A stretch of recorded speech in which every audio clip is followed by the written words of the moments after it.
Isang magandang hapon po sa inyong lahat, mga idol, mga kabengbeng, Luzon, Visayas at Mindanao na nanonood po sa aming walang kakwenta-kwentang vlog at karumal-dumal na mga content. Meron akong flash report ngayong hapon.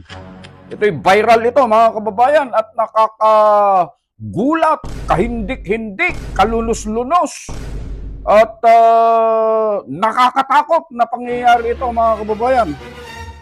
Sapagkat ito'y bihira lang na nangyayari ito. Bagamat may mga nangyari na po noong sa mga nakakaraan, pero ito, marami ito, mga kababayan.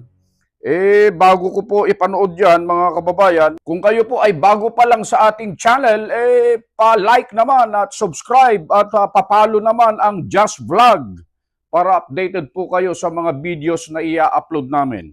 Bueno, hindi na natin patatagalin to, mga kababayan. Tirahin na natin. Baka tirahin pa po ng iba ito. Ito po video. Panoorin niyo.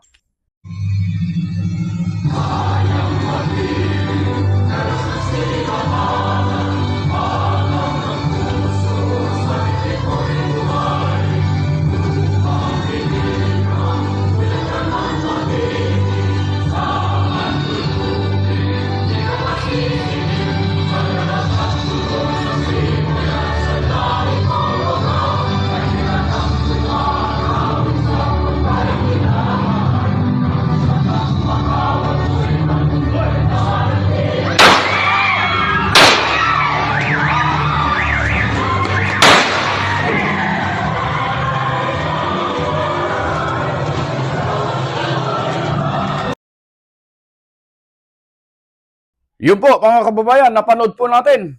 Nakakagulat po itong pangyayaring ito, mga kababayan. Ito po, babasahin ko lang po yung kung saan ko po nakita to ha. Yung video po, courtesy po ng DWIZ 882. Doon ko po nakita itong video ito. Nagpapasalamat po ako sa One Gun Pilipinas kay Utol Corixman at siya po ang nag-share po sa akin nitong bidyong ito, kaya nakita ko ito at agad ko pong ginawan po ng reaction po ito, mga kababayan. Bago tayo magbigay ng konting reaction, ito, basahin ko to. Nakalagay po kasi dito, yung pong pangyayari na yun, mga kababayan, na kasalukuyan po na nagsasagawa ng flag ceremony ay biglang may nagpaputok at 4 na katao ang nasawi sa pagkakataon na yan. Sa Dasmariñas City, Cavite. Nangyari po yan, mga kababayan. Batay po dito sa DWIC 882. O nangyari ang insidente habang isinasagawa ang flag raising ceremony sa nasabing lugar. Nagsasagawa na ng investigasyon ang mga otoridad sa insidente. Ang nag-ulat nito ay si Raul C. Esperas, Patrol 45. Mga kababayan, ito po ay hindi pangkaraniwang pangyayari. Ito'y kagulat-gulat at nakakatakot po ito, mga kababayan. Isipin mo, wala nang takot ang gumawa nito. At kasalukuyan po ang flag raising ceremony at dito niya isinagawa ang kanyang plano na pagpaslang sa 4 na katao. Mga kababayan, ito na yung sinasabi natin. Kasalukuyan pa po na may gun ban pa po hanggang ngayon sapagkat malilip pa lang ang gun ban, June 11, June 12, pwede na po. Pero kahit na ganon, mga kababayan, itong ganitong klase po ng krimen, bakit sobrang tapang naman nito at ano po kaya ang motibo nito? Bakit gano'n na lang na sa ganong pagkakataon pa isinagawa yung kanyang plano na pagpaslang sa 4 na katao, mga kababayan? Ito ba ay, ito po siguro, kasi po kung panonoorin po natin yung video, yung tumira po, nakayelo din po nakahilera din. At siya po ay sumasama din sa flag raising ceremony, mga kababayan. At noong kalagitnaan na po, nung lupang hinirang na kinakanta, mga kababayan, doon po niya isinagawa yung kanyang marahas kagimbal-gimbal at nakakatakot na plano sa kanyang target.